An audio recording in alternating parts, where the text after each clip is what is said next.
राधे राधे भाइयों, कैसे हैं आप लोग। उम्मीद है बहुत बढ़िया होंगे। तो सबसे पहले आज हम आपको बताने वाले हैं एक बात कि जो बोर्ड पर से आप बताइएगा ज़रूर, जितने भी स्टूडेंट्स हैं एक बार ज़रूर बताइए कि जो मैं बोर्ड पे बताता था और ये वाला बताता था, दोनों में से आपको कौन सा वाला अच्छा लगा तो बताइएगा, तो और मज़ा आएगा। ठीक है। तो उसमें लाइट्स वाइट्स की थोड़ी सी प्रॉब्लम रहती थी, इसमें कोई प्रॉब्लम नहीं होगा। मैं आप लोग को बहुत अच्छे से बताऊंगा इस पे। अगर अच्छा लगे तो ज़रूर लाइक शेयर कमेंट कर दीजिएगा दोस्तों। आजकल मेरा सब्सक्राइबर खुद आप ऑटोमेटिकली घटने लगे हैं दोस्तों, व्यू ना आने की वजह से। फिर भी मैं कोशिश करता रहा हूँ, कोशिश कर ही रहा हूँ कि हो जाए हो जाए हो जाए, लेकिन हो नहीं पा रहा है। इसलिए मैं आप लोग से उम्मीद करता हूँ कि आप लोग ज़रूर वीडियो देखिए, वीडियो देख के ज़रूर लाइक कीजिए, शेयर कीजिए, कमेंट कीजिए। चलिए आते हैं आज के पहले प्रश्न पे और देखते हैं कहता क्या है पहला प्रश्न। चलिए पढ़िए, पहला सवाल पढ़िएगा। कहता है 15 व्यक्ति एक काम को कितने दिन में कर रहे हैं दोस्तों। ज़रा ध्यान से देखिएगा। 15 व्यक्ति, ध्यान से देखिएगा, 15 व्यक्ति एक काम को 60 दिनों में पूरा कर सकते हैं। यदि व्यक्तियों की संख्या 5 और बढ़ा दी जाए तो काम कितने दिन पहले पूरा हो जाएगा। दोस्तों समझिएगा, इस सवाल का कॉन्सेप्ट समझना बहुत ज़रूरी है। कहता क्या है, कहता है 15 गो व्यक्ति है दोस्तों। छोड़ा पहले M1D1 छोड़ा, पहले यहाँ ध्यान दो। 15 गो व्यक्ति है, वह काम कितने दिन में कर रहा है, 60 दिनों में कर रहा है। कोई काम के 60 दिन में कर रहा है, तो 15 गुना 60 हो जाएगा। ठीक है, सबसे पहले मान लीजिए। अब कहता है यदि व्यक्तियों की संख्या जो है, ध्यान से देखिएगा, देखिए व्यक्तियों की संख्या 5 और बढ़ा दीजिए। किसमें बाबू, ये जो व्यक्ति है ना, ये वाला देख रहे हैं। देखिए मोस्ट इंपॉर्टेंट क्वेश्चन है दोस्तों।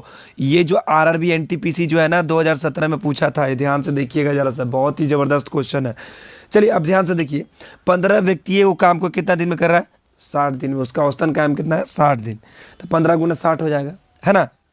15 व्यक्ति, माफ कीजिएगा, 15 गो व्यक्ति है, ये वो काम है, एक काम को कितने दिन में करा, 60 दिन। मानी एक व्यक्ति 60 दिन में करा था, 15 व्यक्ति, तो 15 गुना 60 हो जाएगा। अब कहता है यदि व्यक्तियों की संख्या 5 और बढ़ा दी जाए। पहले से व्यक्ति कितना है, 15 गो है। 15 से हम कितना बढ़ा दिए, 15 से 5 और बढ़ा दिए तो क्या हो गया दोस्तों, 20 गो हो गया। अब काट दीजिए, 20 तियाई 60, 15 तिया 45 दिन।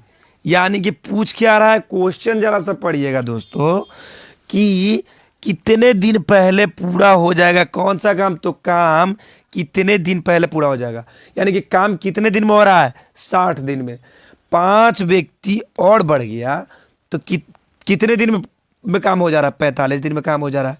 तो पहले कितने दिन में हो रहा था, 60 दिन में। पूछ क्या रहा है, तो काम कितने दिन पहले पूरा हुआ। तो कितने दिन पहले पूरा हुआ, पहले 60 दिन में होता था, अब 45 दिन में हो रहा है।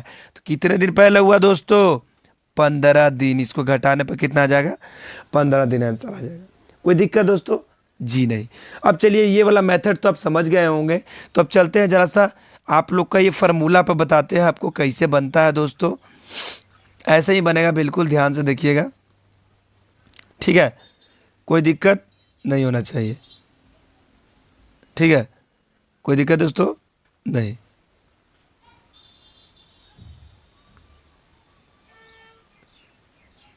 इसको क्लियर कर दो।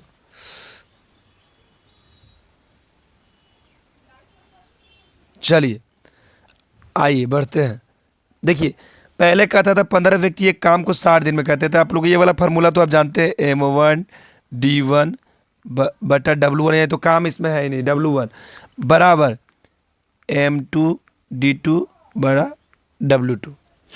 जरा समझिएगा दोस्तों, यहाँ पे काम कुछ नहीं, खाली व्यक्ति और दिन दिले है। देखिएगा यहाँ पे व्यक्ति और दिन दिले है, तो W से मतलब हमको नहीं रखना है, ठीक है। लेकिन अगर काम कुछ कर रहा होगा तो आपको बस समझाने के लिए फार्मूला लिखा है, M1D1 बराबर होता है M2D2। चलिए देखिएगा जरा सा, कितने व्यक्ति हैं, 15 व्यक्ति हैं। कितने दिनों में काम कर रहे हैं दोस्तों 60 दिनों में कर रहे हैं। अब कहता है कि यदि व्यक्तियों की संख्या 5 और बढ़ा दी जाए, दोस्तों समझिएगा जरा सा, व्यक्ति कितना था पहले से 15, 5 और बढ़ा दिए, टोटल आदमी कितना हो गया 20 गुना D2। समझिएगा दोस्तों, जरा सा समझिएगा, काट दीजिए, कटा लीजिए, 20 तियाई 60, 15 तिया 45, D2 बराबर कितना आ गया 45 दिन। बाबू रे 45 दिन क्या आया, पहले काम। अब पूछ रहा है सवाल का जो कॉन्सेप्ट है वो समझिए, लास्ट में कहता है तो काम कितने दिन पहले पूरा हुआ। दोस्तों काम कितने दिन में हो रहा है, कितने दिन पहले पहले पहले जो काम, माफ कीजिएगा, पहले जो काम हो रहा था 60 दिनों में पूरा हो रहा था। कितने व्यक्ति थे 15 व्यक्ति थे, लेकिन 5 व्यक्ति और बढ़ गया तो काम अब कितने दिन में हो रहा है 45 दिन में। पूछ क्या रहा है कितने दिन पहले हो रहा था, तो 60 दिन में पहले हो रहा था, अब हो रहा है 45 दिन में। तो कितने दिन पहले हो रहा है घटा लीजिए, आपका आ जाएगा 15 दिन। कोई दिक्कत दोस्तों, 15 दिन किस ऑप्शन में है आपका, ऑप्शन नंबर सी में है, मार लीजिए। ये वाला क्वेश्चन बहुत ही मोस्ट इम्पोर्टेंट है दोस्तों, कोई भी दिक्कत हो हमें बताइएगा, कहीं से भी कोई प्रॉब्लम हो आप बताइएगा। चलिए दोस्तों अगले सवाल की ओर चलते हैं, अगले सवाल की ओर चलते हैं, चलकर देखते हैं कि सवाल कहता क्या है। कैसा भी सवाल रहे हम लोग 2 से 4 सेकंड में क्या कर लेना है, बना लेना है, कोई दिक्कत नहीं। चलिए सवाल पढ़िए, सवाल क्या कहता है, किस न्यूनतम संख्या को 2000 में जोड़ देने पर संख्या 19 से पूर्णतः विभाजित हो जाती है। दोस्तों समझिएगा जरा सा इस बात को, किस न्यूनतम संख्या को आप अगर मानिएगा 7 है, 7 को उतना में जोड़ के उतना से घटाइएगा, आपका जो है क्वेश्चन जो है ये भी देखिए मोस्ट इम्पोर्टेंट क्वेश्चन है, 4 से 5 मिनट लग जाएंगे, जो कि हमको ये नहीं लगाना है। ठीक है दोस्तों, हमको बिना कलम उठाए बनाना है, 4 से 5 सेकेंड बनाना है। तो कैसे बनाएंगे, तो जैसे ही दिया हुआ रहेगा कि किसी न्यूनतम संख्या को 2000 में जोड़ देने पर संख्या 19 से पूर्णतः विभाजित होता है, तो सबसे पहले 2000 को ऊपर लिख लेना। ठीक है दोस्तों, कोई दिक्कत, और ये जो 19 है 19 को इससे भागे कर देना। ठीक है, कटा लीजिए, देखते हैं क्या होता है। 19 दहा 190, 200 में से 190 गया 10 आ गया। दोस्तों समझिएगा, ऊपर सूत्रा 0 कट गया, कितना 19 पचे 95, कितना आ गया 5।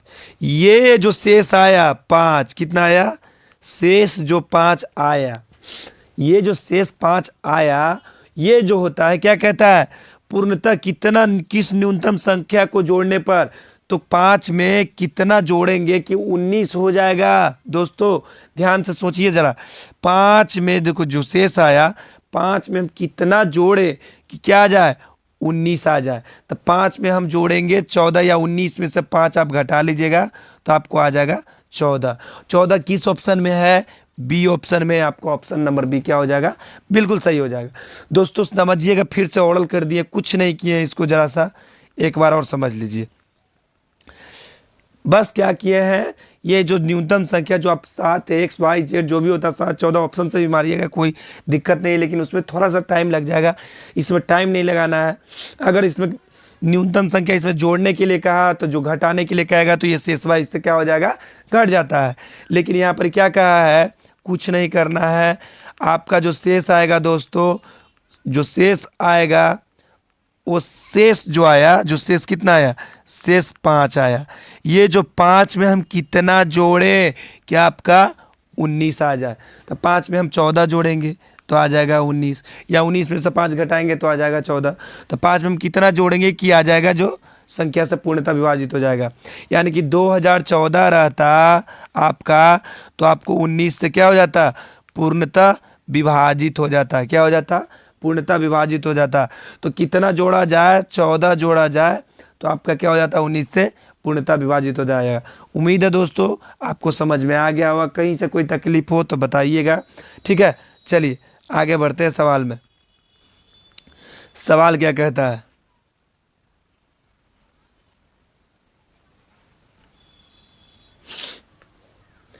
तीसरा नंबर सवाल।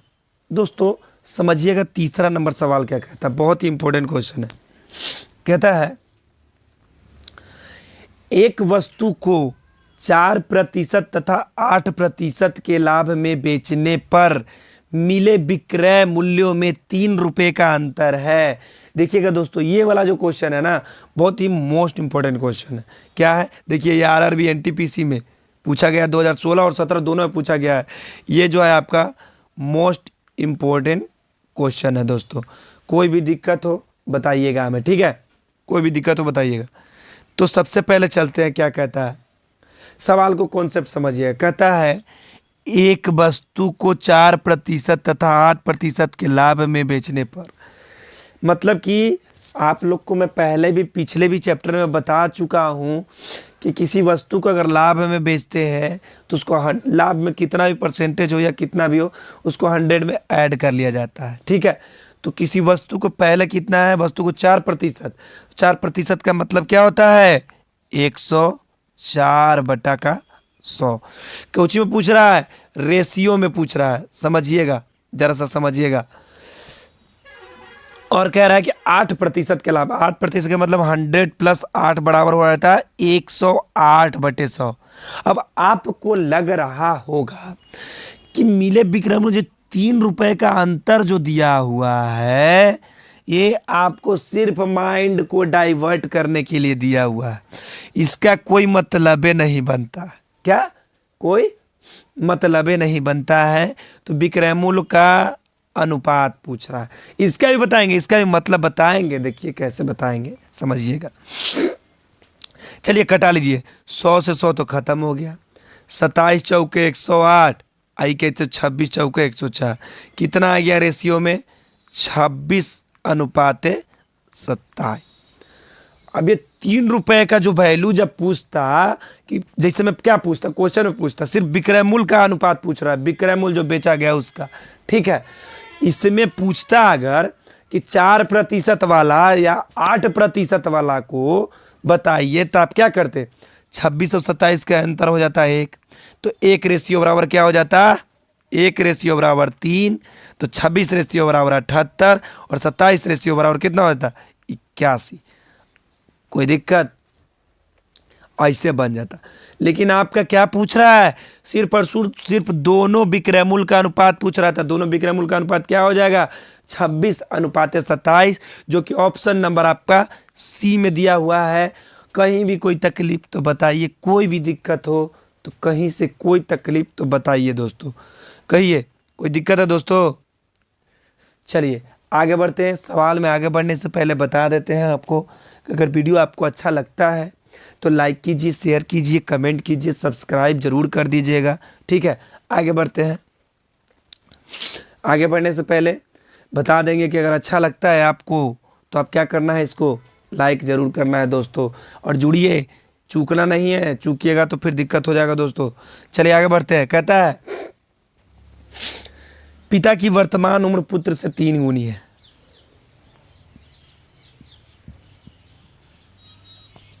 पिता की वर्तमान उम्र पुत्र से 3 गुनी है, परंतु 15 वर्ष बाद पिता की आयु पुत्र की आयु से दुगनी हो जाएगी, तो पुत्र की उम्र कितनी है। दोस्तों जरा समझिएगा, इस बात को थोड़ा सा एक्सप्लेन करते हैं। जब तक आप कॉन्सेप्ट नहीं समझिएगा दोस्तों, आपको समझ में बिल्कुल नहीं आएगा।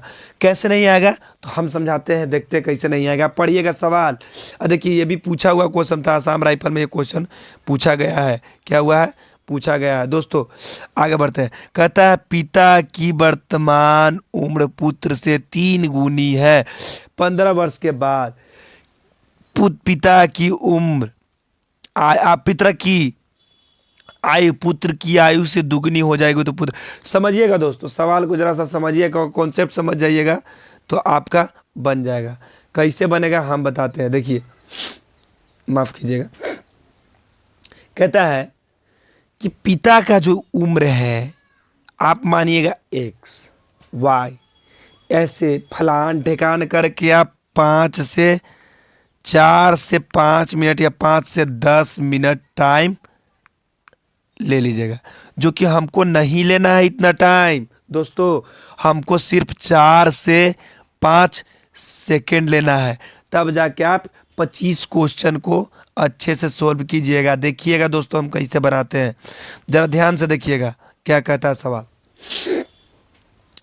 मान लेंगे इसको इस प्रकार का अगर क्वेश्चन आए दोस्तों, तो हमको क्या बनाना है, ऑप्शन से बनाना है। क्या बनाना है, ऑप्शन। चलिए मान लेते हैं पिता कुछ कह रहा था, कौन सा समझेगा। पिता के वर्तमान उम्र पुत्र से 3 गुनी है। मान लो पुत्र का उम्र हो गया 15 वर्ष। कितना, ए ऑप्शन लेते हैं 15 वर्ष। चला, कोई दिक्कत नहीं। तो अब कहता है इसको थोड़ा सा हम स्क्रीन अप कर लेते हैं दोस्तों, ठीक है।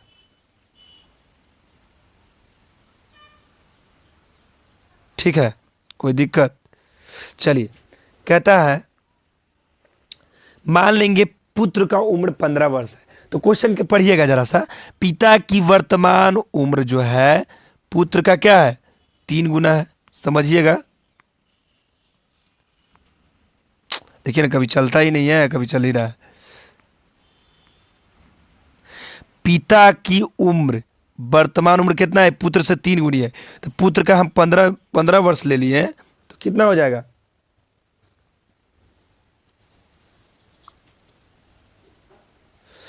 कितना हो जाएगा, तो ये हो जाएगा 45 वर्ष। कितना वर्ष हो गया, 45 वर्ष होगा ना। पुत्र जो है कितना, पुत्र जो है बाबू 15 वर्ष है, तो पिता कितना हो जाता है, पिता हो जाएगा आपका 45 वर्ष। तो समझिएगा अब क्या कहता है, इसका 3 गुना कह रहा था, अब कहता है 15 वर्ष के बाद। तो 15 वर्ष के बाद देखो बाबू, 15 वर्ष की पुत्र में जोड़ लो तो ये होती है 30 वर्ष के। समझिएगा 15 वर्ष के बाद पुत्र हो जाएगा 30 वर्ष के, तो पिता कितना हो जाएगा 15 वर्ष बाद, ये हो जाएगा 60 वर्ष के। अब क्वेश्चन पूछता है कि 15 वर्ष के बाद पिता की जो आयु पुत्र की आयु से दुगनी हो जाती है। पुत्र की आयु कितना है, 30, 30 का दुगना होता है 60 बाबू, बिल्कुल होता है। क्या होता है, दुगना होता है। तो पुत्र की उम्र कितनी है, तो जो ऑप्शन हम पहला माने थे वो पूरा सेटिस्फाइड हो जा रहा है दोस्तों। तो ऑप्शन नंबर ए यानी कि 15 वर्ष आपका क्या हो जा रहा है, सही हो जा रहा है। कुछ नहीं करेंगे, मान लेंगे पुत्र का उम्र 15 वर्ष है। 15 वर्ष में पिता की उम्र कितना हो गया, 45 वर्ष हो गया। 15 वर्ष बाद पुत्र का उम्र हो जाएगा 30, और 15 वर्ष बाद ही हो जाएगा कितना, 60 वर्ष के। तो क्या कहता है पुत्र की उम्र कितनी हो जाएगी, यानी किससे, पुत्र की आयु से दुगनी हो जा रहा है ना, बिल्कुल दुगनी हो जा रहा है दोस्तों, कोई दिक्कत नहीं। तो इस प्रकार का सवाल आएगा तो आप बिल्कुल बना दीजिएगा। उम्मीद है दोस्तों कहीं से कोई दिक्कत होवे तो हमें बताइए। तो बस आज इतना ही, कल फिर से नए एनर्जी के साथ आते हैं। अगर अच्छा लगा होगा तो ज़रूर लाइक कर दीजिएगा दोस्तों, लाइक शेयर कमेंट जरूर कीजिएगा। लाइक समझ रहे हैं ना, शेयर एंड सब्सक्राइब जरूर कीजिएगा, ताकि हमको जो ये होता है ना, सब्सक्राइब कीजिएगा तो हमको बहुत ही मोटिवेशन मिलेगा। समझ रहे हैं। चलिए आगे कल मिलते हैं फिर से दोस्तों इसी आगाज़ के साथ। धन्यवाद, फिर मिलेंगे कल।